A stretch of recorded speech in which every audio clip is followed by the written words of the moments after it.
Todavía introductorios, pero importantes de ser tomados en cuenta. Ya vimos, hermanos, que algo que me gusta de este libro en particular es que la secuencia del libro sigue los pasos que se siguen cuando uno va a preparar un tema. Puede ser un sermón, puede ser una clase, puede ser una conferencia. Siempre estas herramientas van a ser útiles en la elaboración de un tema. Ya vimos el tema donde el autor habla de que el sermón eficaz, el sermón que cumple con su objetivo, en primer lugar demanda a un predicador idóneo. Ya vimos que idóneo significa adecuado, pertinente. Un predicador idóneo es la persona indicada. Y lo que más enfatiza el hermano Craig es que debe ser un convertido. Saben, hermanos, acabo de escuchar, no les voy a decir en qué iglesia, pero aquí en Querétaro hay una iglesia donde el pastor se le ocurrió la gran idea de que, dado que los pastores tenemos que invertir mucho tiempo en la preparación de sermones, estudios, y que de alguna manera eso impacta la vida familiar, lo cual es cierto, pero es cierto en cualquier otro trabajo. Él propuso a sus predicadores, escuchen ustedes, que usen la inteligencia artificial para preparar sus sermones. ¿Por qué dice que no, hermano Javier? No, sí la podremos utilizar la inteligencia artificial, por decir, para las traducciones de la Biblia. Ahora los que están trabajando la inteligencia artificial para las empresas del mundo están yendo con los cristianos para que les digan cómo pueden hacer unas buenas traducciones con inteligencia artificial, porque la Biblia para ellos es muy importante, porque ha habido traducciones a muchos idiomas. Sí. Y la inteligencia artificial no lo puede hacer. Por decir, cuando un versículo dice, y aquí yo estoy a la puerta y llamo, la inteligencia artificial se detiene y no puede avanzar. Sí. Tiene que haber un hombre que le ayude con la inteligencia divina a decirle a la inteligencia artificial, es que es una persona que está frente a una puerta. Cosas de esas. Ok, pero ¿por qué dice que no? No preparas no, ¿cómo la inteligencia? No. Dígalo. No, o sea, como una máquina, no puede. Como una máquina va a disertar sobre asuntos espirituales. No se puede. Ya San Pablo había dicho que el hombre natural no puede discernir las cosas que son del espíritu. O sea, ya hablando de seres humanos inteligentes, no puede hacerlo. ¿Va a poder hacerlo la tecnología? Claro que no. Puede parecer muy revolucionario, está pasando aquí en Querétaro. Pero hermanos, dice don Santiago, el sermón eficaz demanda un predicador idóneo de entrada, una elaboración adecuada. Pero, como veremos después, respecto a la elaboración adecuada, tenemos que partir del hecho de que el predicador responde a la necesidad de la congregación con su mensaje. ¿Cuál es la fuente de inspiración para los sermones? La realidad, la vida, las necesidades, las crisis, las oportunidades. O sea, sale de esto, sale de la realidad, y el predicador, cuando ve, miren, voy a poner un ejemplo. En el seminario, hermanos, tuve un profesor, el hermano Donaldo Sims. No sé, supongo que ahora está con el Señor por su edad. El hecho es que era un hombre muy estudioso, no era doctor, pero su biblioteca abarcaría las 4 paredes de este salón, tranquilamente, de piso a techo, Él decía, yo no soy doctor, ni siquiera soy enfermero. Dice, pero los doctores me piden mis libros, y era cierto, tenía una colección de libros impresionante. Cuando él supo que habíamos salido de la de la primera iglesia que pastoreamos, me vio en el seminario y me llamó y me empezó a comentar su experiencia como pastor. Y hablamos de muchas cosas y hablamos también de las expectativas que él tenía frente al futuro. Decía, está cerca la jubilación, dice, y mi mayor problema es encontrar una iglesia hispana en el área donde voy a vivir. Dice, porque en el área donde yo voy a vivir hay muchas iglesias, dice, pero la iglesia más grande hizo un proyecto de investigación en el que trataba de descubrir cuánto tiempo debe pasar una persona a la semana en la iglesia. Y llegó a la conclusión de que no más de 3 horas. 2 horas el domingo y 1 hora entre semana el servicio de oración si lo hay. Y decía, cuando yo llegué y vi esto, que el pastor estaba tratando de reducir hasta donde fuera posible el tiempo que la gente estuviera en la iglesia, dice, me di cuenta que había un problema serio. Dice, en América Latina, en México, en Guatemala, él vivió en Guatemala también, dice, si la gente no se quiere comprometer, tienes que preparar una serie de sermones sobre el compromiso cristiano y que la gente reconozca que Dios no se toma vacaciones con nosotros. No nos dice, voy a dejar de cuidarte o que tu corazón deje de latir un minuto para que descanse. No, o sea, Dios no toma vacaciones con nosotros. Dios tiene un compromiso de tiempo completo con nosotros. Y de parte nuestra debe ser exactamente igual. Dice, entonces yo veo que lo que necesito es hablar del compromiso y preparar sermones sobre eso. Dice, pero en mi país ya no, dice, me han cambiado. Dice, él me contó un cuento que hay en inglés. Déjenme ver si recuerdo el nombre. Es el cuento de un hombre que se durmió 20 años. Cuando él se durmió, Estados Unidos eran 13 colonias. 20 años después, cuando despertó, era una república. Cuando él se durmió, el rey tenía una casaca roja. Dice, cuando despertó, el nuevo jefe tenía una casaca azul, Washington. Dice, y entonces habla de eso, obviamente un cuento, tiene un tinte nacionalista allí, pero a final de cuentas es un cuento interesante. Dice, a mí me pasó eso. Dice, me vine a América Latina, a México, a Guatemala, y regreso a mi país y ya no lo reconozco. Dice, el mundo ha cambiado. Dice, y en América Latina, en México, en Guatemala, he visto que gracias a Dios, para la mayoría de los cristianos, el compromiso con el evangelio es serio. Imagínense poner una máquina a predicar, que te prepare el sermón. ¿Qué va a decir? Es la genialidad de alguien, ¿no? Pero, digo, sí, lo digo con ironía. O sea, ¿en qué cabeza cabe? ¿En qué cabeza cabe? ¿Qué quiero decir con esto? Que hermanos, con la idea de ser novedosos, con la idea de ser revolucionarios, estamos arriesgando lo más importante. Ya el hermano Crane, ustedes lo leyeron, habla del tipo de sermones que se predican en el siglo XVII-XVIII. Las ventajas en la iglesia, hermanos, las ventajas de alimentar el ganado en el establo y no en el campo. Las ventajas de usar semillas seleccionadas para la siembra. Esos eran los sermones. Y ustedes han de imaginar la calidad de vida cristiana de la gente que oía esos sermones cada 8 días. Por los suelos. Eran nominales.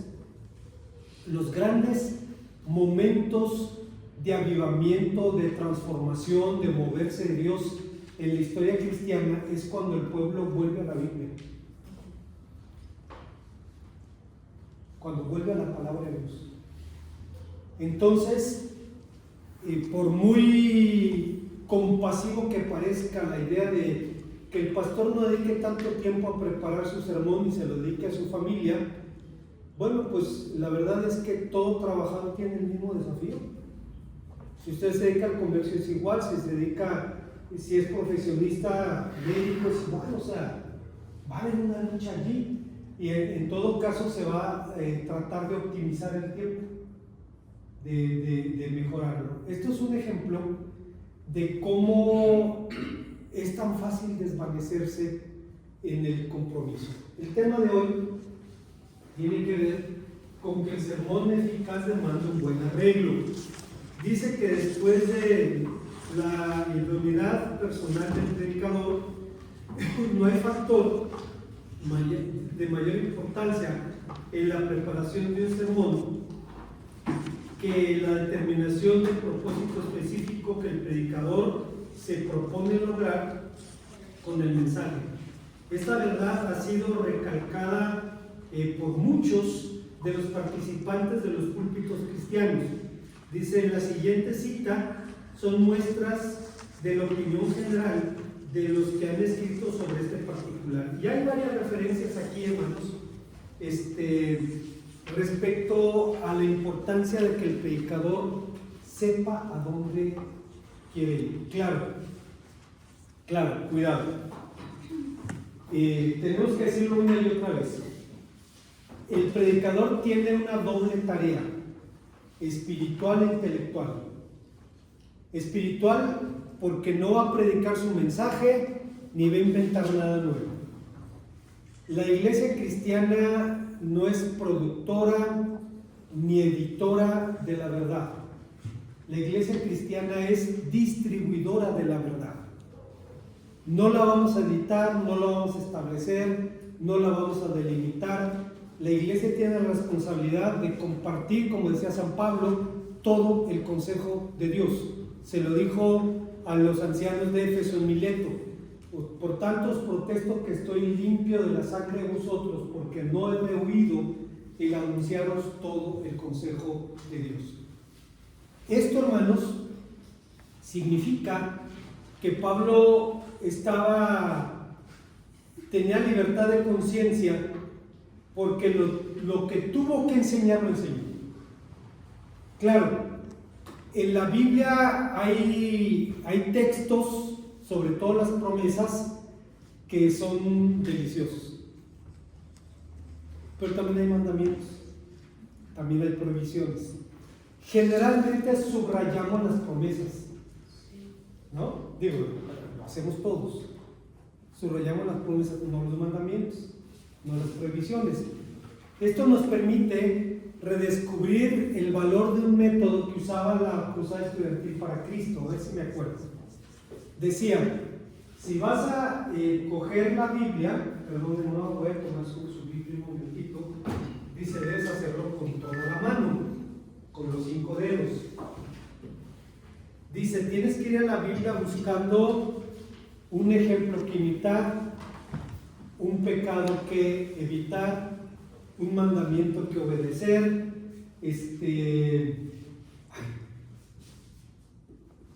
un texto que memorizar, y siempre se me olvida uno. Pero dice, con los 5 dedos tomas la Biblia. Cada vez que te acercas a la Biblia debe ser con estas 5 intenciones: un ejemplo que imitar, un mandamiento que obedecer, un pecado que evitar, un texto que memorizar. Siempre se me olvida uno. Dice, tiene que ser con los 5, porque de otra manera no tomas toda la palabra. Entonces, el predicador tiene una tarea espiritual: comunicar la verdad divina. Dice la definición, con el fin ¿de qué? De persuadir. Pero tiene una tarea intelectual: tiene que preparar el sermón. ¿Quién es el primer beneficiario de un estudio serio para preparar el sermón? El primero que le habla a Dios es a mí, y si no me habla, es como una vez le dije a la hermana pianista, la hermana Mari Carmen, tocó y se sentía el Espíritu de Dios allí, y me atreví a decirle, hermana, sintió el Espíritu, y luego yo mismo me corregí, perdón hermana, es que si no lo sientes no lo puede interpretar, no lo puede comunicar. O sea, si la Biblia no le habla primero al predicador, tú no le vas a hablar a la iglesia. Tiene que conmoverme primero a mí, no a la inteligencia artificial, a mí. Y el primer beneficiario del conocimiento soy yo. Dice, hay varios comentarios respecto al buen arreglo, al propósito definido, perdón. Si alguien nos ayuda a leer, ahí en el segundo párrafo dice analizando. ¿Qué dice? Analizando las cualidades que contribuyen a la efectividad del sermón, como en primer lugar la precisión de propósito. Cada sermón debe tener a la vista una meta clara. Antes de sentarse a preparar su discurso, el predicador siempre debe preguntarse a sí mismo: ¿cuál es el propósito de este sermón? Y no debe dar un solo paso más, sino hasta haber formulado en su mente una contestación definida a esta pregunta. Ok, fíjense, qué interesante, dice el autor, dice el predicador, antes de mover un dedo, tiene que preguntar cuál es el propósito de este sermón. Ahora, ¿a quién le debe preguntar eso? A Dios, claro. ¿Qué quieres decirle a tu pueblo? Fíjense, hay un hermano muy brillante, él es de trasfondo bautista, pero trabaja en un grupo pentecostal, se llama Miqueas Bustos. Un hombre muy brillante, dos de sus hermanos son pastores, uno es director del seminario de San Jeronimito y el otro es pastor en Tlalnepantla, si mal no recuerdo. Una familia de predicadores. Cuando Miqueas se fue a Estados Unidos a hacer su maestría, dice, se dio cuenta que no hablaba inglés. Y sabía algo, tenía noción, pero no hablaba el idioma. Y dice, los primeros meses fueron terribles porque tenía que adaptarse al idioma y tenía que estudiar y sacar sus materias. Él es muy brillante y obviamente aprendió inglés que se casó con una gringa, ¿no? Entonces, con una norteamericana. Y ahora sirve en una iglesia. Pero Miqueas tiene una peculiaridad muy interesante. Él dice, cuando Dios me dice que predique sobre un pasaje, antes de ver qué dice el texto griego, qué dice el texto hebreo, antes de ver los comentarios bíblicos, dice, leo el pasaje 1, 2, 3, 20, 50, 100 veces, una y otra vez.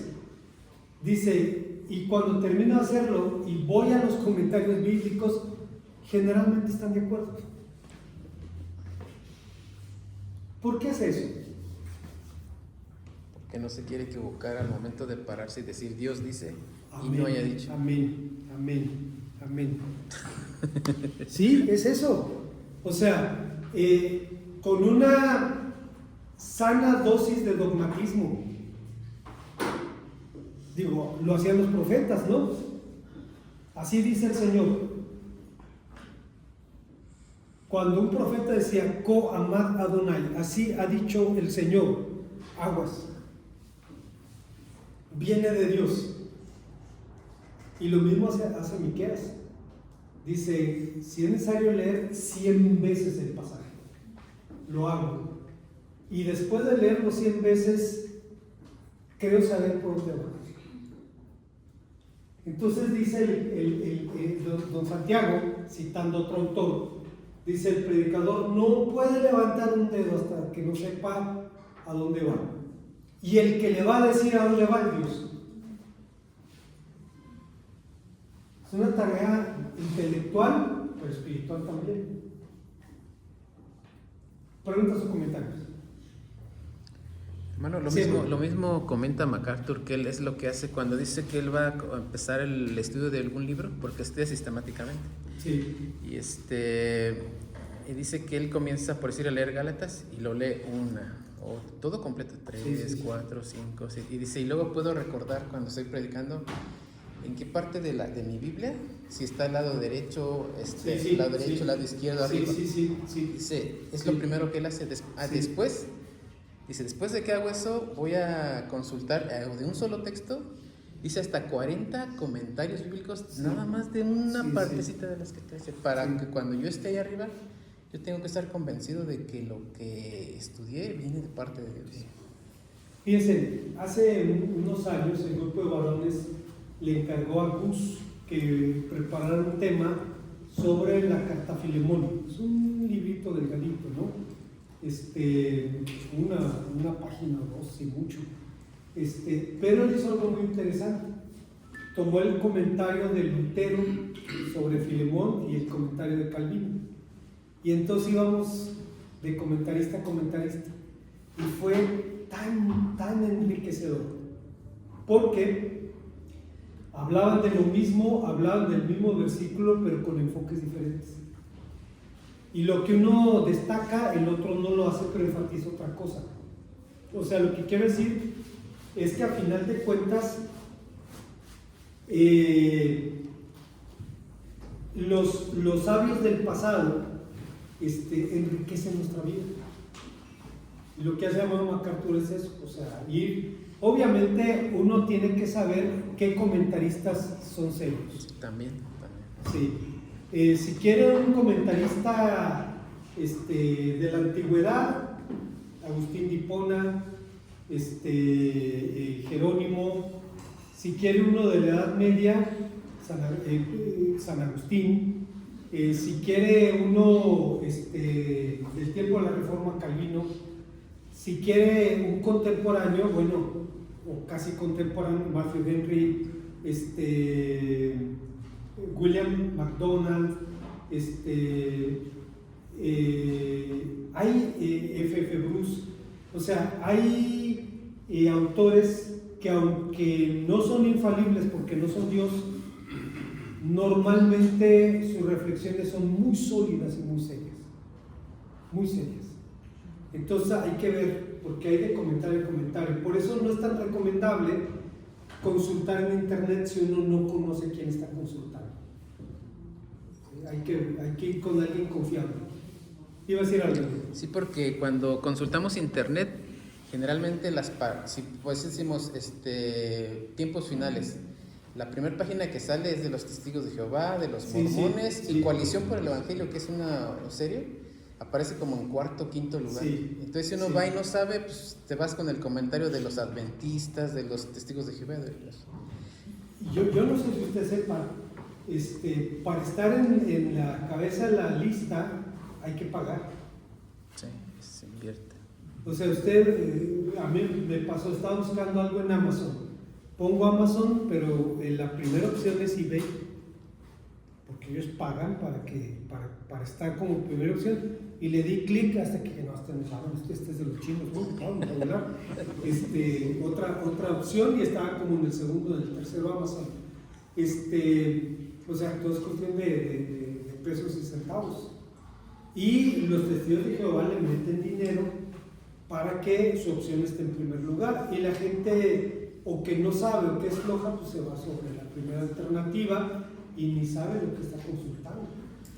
Entonces uno tiene que saber, hay autores serios, comentaristas bíblicos serios, bíblicos, sanos, y hay otros que no valen la pena. Decía uno de mis profesores en el seminario, dice, me ha pasado que quiero entender un versículo y compro un libro sobre ese libro de la Biblia y se brincan el versículo, dice. Es difícil, se lo brincan. Se lo salta, se lo brinca. Hay una página, se llama creo que es Bible Plus. Tiene allí no sé cuántos comentarios bíblicos serios. O sea, usted consulta allí a Matthew Henry, a Lutero, a Calvino, muchos están en inglés, pero se puede traducir. Pone usted el traductor ahí mismo en la página y le traduce el pasaje sin ningún problema. Y son obras clásicas que han pasado la prueba del tiempo. La prueba del tiempo se aplica a los ministerios de los pastores y de las iglesias también. Hay que ver dentro de 30 años si el grupo todavía está allí. Dentro de 40, 50, 100, 120 años, a ver si el grupo todavía está allí. Es la prueba del tiempo. Ok. Entonces dice que no se puede dar un paso si no se tiene claro el propósito. Adelante, hermana, el segundo párrafo que dice, el primer requisito. El primer requisito del sermón eficaz es que tenga un propósito definido. En la preparación de un sermón, el ministro debe determinar su propósito antes de formular su tema o de escoger su texto. ¿Qué es lo que quiero lograr este domingo próximo por la mañana en esta congregación mediante este discurso? Esta es la primera pregunta que el predicador debe hacerse. Ok, fíjense qué interesante. Dice el autor, antes de entender el tema y escoger el texto, debe tener el blanco bien definido. Bien definido. ¿A dónde va? Y esto, hermanos, claro, es como una camisa de fuerza, porque ya no se puede mover de allí. Pero al final de cuentas, si es de Dios, Dios lo va a guiar a lo que Él quiere decirle a su pueblo. Así de sencillo. Entonces, ya de entrada, hermanos, demanda disciplina. Hay una expresión en la Biblia que usan los autores del Nuevo Testamento: ceñid los lomos de vuestro entendimiento. O sea, que el entendimiento se faje. Es mantenerlo concentrado. Y es verdad. Dice el valor de la definición del propósito del sermón. La determinación del propósito definido del sermón, dice, aporta grandes beneficios. En primer lugar, dice la práctica de empezar la preparación de cada mensaje con la formulación del propósito específico que debe ser lograda, constituye un recuerdo oportuno al predicador de que su sermón es un medio y no un fin. El sermón es un instrumento, nada más. Lo importante no es el instrumento, sino el fin. Y ya de entrada uno empieza a normar su criterio para poder entender.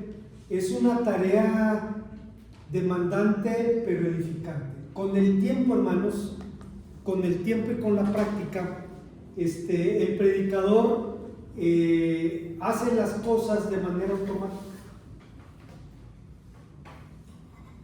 Pero al principio sí demanda mucha disciplina. Por decir algo, por definición, la conclusión, pero la introducción del sermón debe escribirse cuando el sermón se termina. Usted ya preparó su sermón, la introducción debe hacerla hasta que termine el sermón. ¿Por qué? Porque ya sabe de lo que va a hablar. Pero con el tiempo uno puede empezar por la definición, ya tiene la práctica. Pero por definición es, prepara tu sermón primero, tu conclusión y luego trabajas en la introducción. Porque ya tienes todo el panorama completo. Pero es cuestión de práctica. Lo que quiero decir con esto, hermanos, es animarlos. Sí es un poco demandante, pero es muy edificante y es una gran bendición para el predicador tener control de lo que va a decir. Al final recuerden que San Pablo dice: los espíritus de los profetas se sujetan a los profetas. ¿Qué quiere decir? Que el profeta no es un loro que está hablando sin sentido, sino es alguien que sabe lo que está diciendo. ¿Ok? ¿Preguntas o comentarios? Hermano Crin dice que el predicador no debe pavonearse. Hoy en día pavonearse es lo clásico para los predicadores. Y nos dice que, me recuerda a los predicadores, por decir, MacArthur, Spurgeon, decían que había ocasiones en las cuales ellos habían preparado su sermón y algo sentían, que eso no era lo que Dios quería decir. Sí. Y el Señor los dice, pero ya iba a dar el paso, iba ya a llegar al púlpito y Dios no me daba el sermón. Sí. Creo que también lo dice Charles Stanley. Sí. Dice, y hasta el momento en el que se paran enfrente, Dios les da el sermón. Sí. Pero no es lo que que habían escrito. Sí. Y los mantiene en ese límite donde no te puedes pavonear, o sea, no te puedes ensalzar, no, yo hice el sermón. Y los deja hasta el último, dice, para que entendamos que el que da el mensaje es Dios, el que hace la obra es Dios. Fíjense, yo tengo una deuda espiritual con un evangelista nicaragüense, fue decisivo en mi llamado al ministerio. No sé si viva, porque no he tenido contacto con él en casi 40 años. Él era un trailero en Nicaragua. Él es de un pueblo que se llama San Rafael del Sur, cerca de Managua. Había contado de él. Él y otro hermano, que ahora es pastor en la Florida, se llama Antonio Acevedo, creyeron y luego por la iglesia tenía sus problemas y se desanimaron y se salieron de la iglesia. Seguían en contacto, pero el Señor siguió trabajando en la vida de ellos y en algún momento decidieron volver al Evangelio, pero dijeron: no podemos regresar para sentarnos en una banca, tenemos que volver para servir. Entonces dividieron San Rafael del Sur en dos a partir de una calle y dijeron: de aquí para el norte predicas tú, de aquí para el sur predico yo, y fundaron la primera iglesia bautista de San Rafael del Sur en Managua.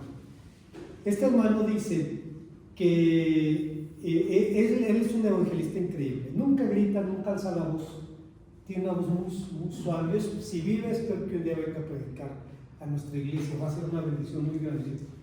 El hecho es que dice que hay ocasiones en las que siente que Dios usó el sermón.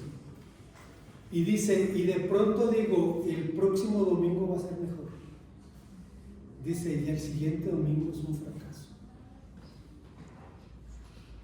Dice, me acuerdo, no es mi sermón.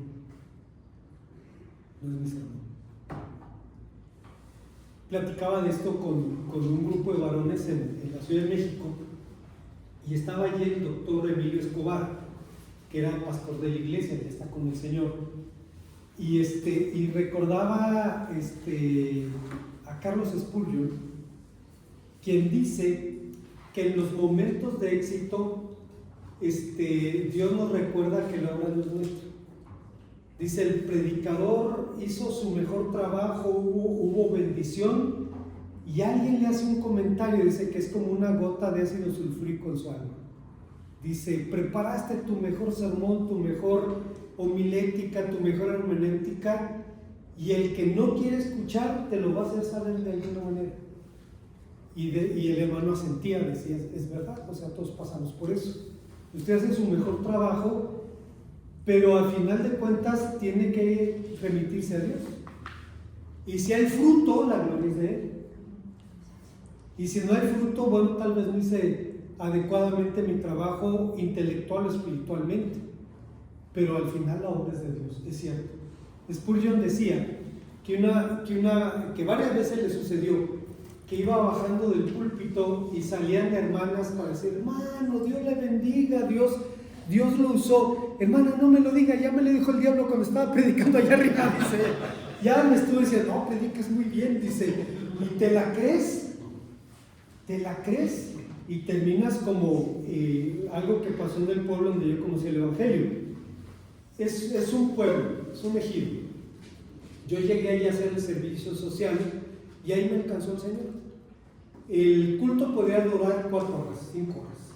Si había 2 predicadores, había 2 sermones en el mismo culto. Y recuerdo una campaña de evangelismo donde había varios predicadores invitados y un hermano hospedó a uno de ellos. Ese predicador que hospedó a esta hermana, la hermana Franco se llamaba, ya está con el Señor, no predicó esa noche, sino otro. Iban de regreso a la casa de la hermana a descansar y le pregunta al predicador: hermana, ¿qué le pareció el sermón de fulano y tal?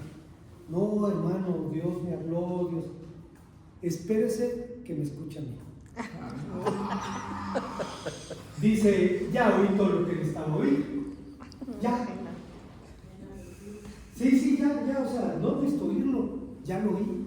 No sé qué vaya a decir, pero en cuanto a mí, yo ya oí lo que necesitaba oír, lo que debía oír. Espérese a que me escuche a mí. Hermanos, o sea, la carne está allí.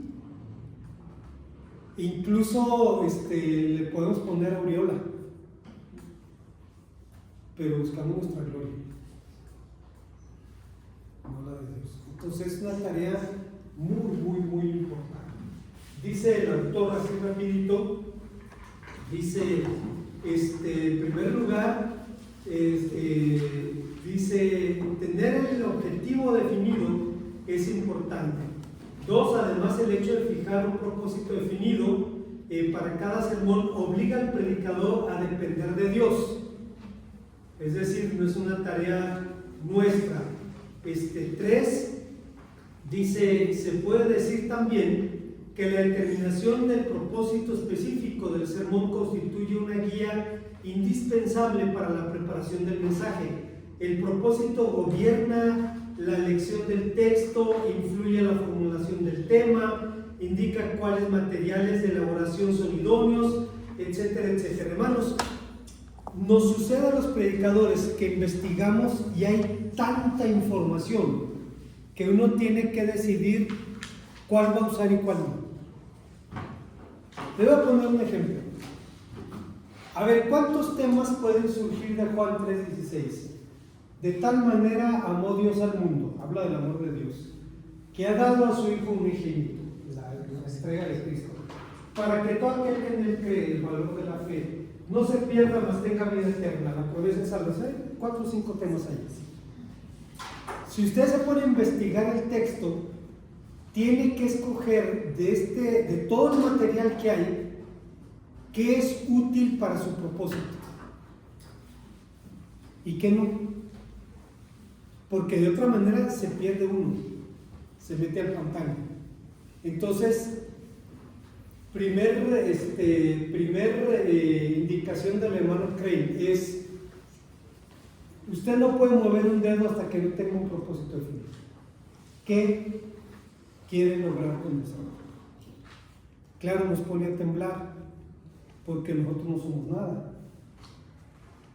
¿Cómo puedo yo influir en el corazón de las personas? Solo el Espíritu Santo. Y eso me demanda depender de él. ¿Ok? Preguntas o comentarios antes de terminar. Sí. Ahí como vemos, dice, por ejemplo, creo habla que en Alemania como dice que predicaban, por ejemplo, usaban el púlpito para hablar de diferentes temas, pero no del verdadero, del evangelio, sí. De los demás. Sí. Y dice pues que se puede usar el púlpito, o sea, que no darle al púlpito, o sea, no usarlo para mí. Claro.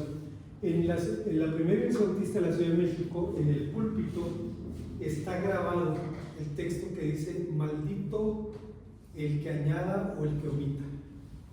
Y cuando usted pone su Biblia allí, no está bajo la espada de Damocles, está bajo la espada de Dios. Porque ahí está: maldito, y así dice la Biblia, ¿no? El que añada o el que omita. Y hermanos, tiembla uno. Le preguntaban a Spurgeon eso: ya no tiembla cuando predica. El día que deje de temblar, ya no le sirvo a Dios. Sí, yo lo puedo hacer. ¿Para qué lo necesito? Dice, así es que con temor y temblor. Con temor y temblor.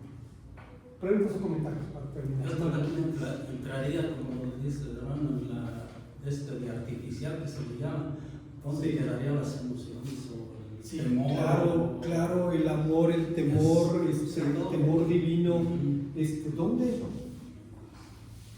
O sea, ¿a quién se le ocurre?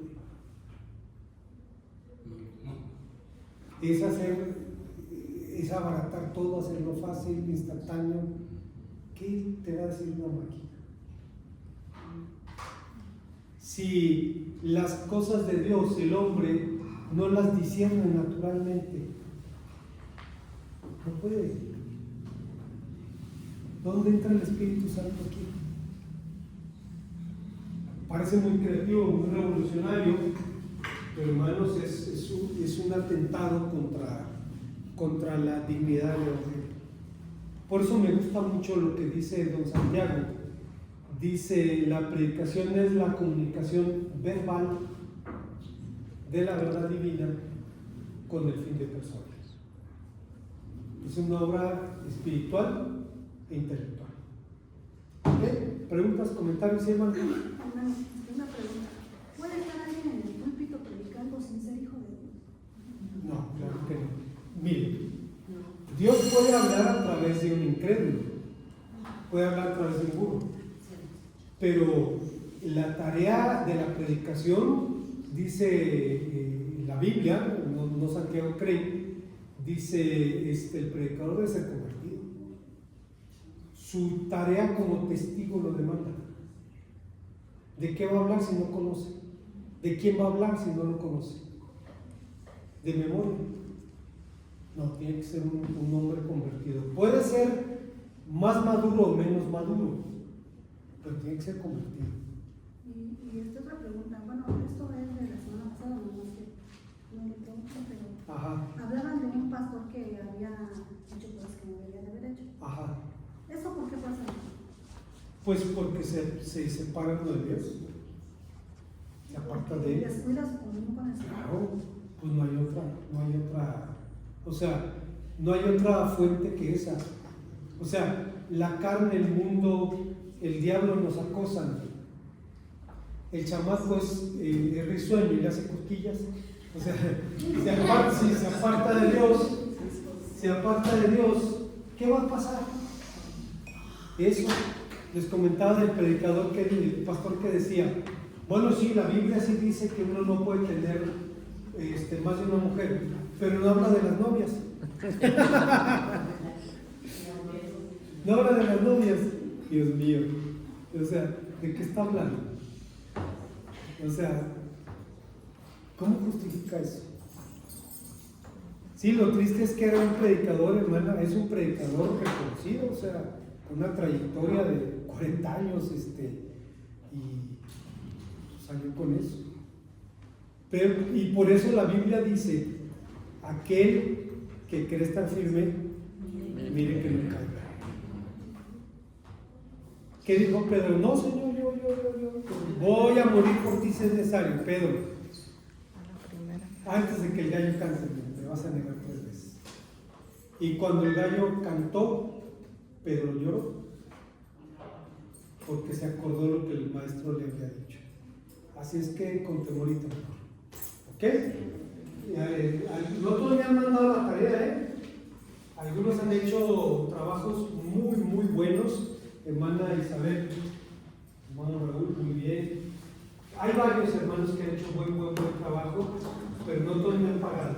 Así es que necesitan darse la tarea. Próximo tarea, resumen del capítulo 4. ¿Ok? Gracias,